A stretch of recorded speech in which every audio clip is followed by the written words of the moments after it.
ആരായിരിക്കും ഇപ്പുറം നിൽക്കുന്ന ഈ മനഃപൂർവ്വം എന്ന് പറയുന്ന ആൾക്കാർ? ആരൊക്കെയാണ് ദിലീപിനെ അകത്താക്കിയിട്ട്? ഒരുപാട് പേർക്കുണ്ടാവും. പുള്ളി താഴ്ന്ന നിലയിൽ നിന്ന് വന്ന ഒരാളാണ്.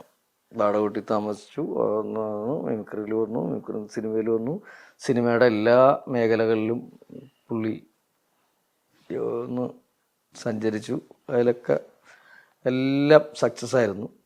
അപ്പം സ്വാഭാവികമായിട്ടും കുശുമ്പും കുന്നായ്മയും അസൂയയും ഒക്കെ വരും. അതങ്ങനെ പുള്ളിനെ പെടുത്തണമെന്ന് വിചാരിച്ച ആൾക്കാരാണ് ഇതിൽ. ആരാണ് എന്ന് വ്യക്തമായിട്ട് പറയാൻ നമ്മൾ ആളല്ല. സ്വാഭാവികമായിട്ടും നമ്മൾ വിജയിച്ച് മുന്നേറിക്കൊണ്ടിരിക്കുമ്പോൾ കുറേ പേർക്ക് അതിൻ്റെ ഒരു ശത്രുക്കൾ സ്വാഭാവികമായിട്ടും വരും. അങ്ങനെയാണ്. അതങ്ങനെയാണ്. കണ്ടിരുന്നോ വിധിക്ക് ശേഷം ദിലീപണ്ണെ? ഞാൻ വോട്ട് ചെയ്യാനായിട്ട് ക്യൂവിൽ നിൽക്കുമ്പോൾ പുള്ളി വിളിച്ചിട്ടുണ്ടായിരുന്നു. പിന്നെ അതിന് ശേഷം കാണുന്നത് ലാലേട്ടൻ്റെ അമ്മ മരിച്ചപ്പോൾ അവിടെ വെച്ച് കണ്ടു. ഞങ്ങളങ്ങനെ വിളിയുമ്പുറത്തിലൊന്നുമില്ല. എനിക്കൊന്നും ഞാൻ അങ്ങോട്ട് വിളിക്കുന്നതിനെക്കാട്ടും കൂടുതൽ പുള്ളി എല്ലപ്പോഴും ഇങ്ങോട്ട് വിളിക്കാറാണ് പതിവ്. ഞാനങ്ങനെ ചാൻസ് ചോദിച്ച് വിളിക്കലുമില്ല, ഒന്നുമില്ല.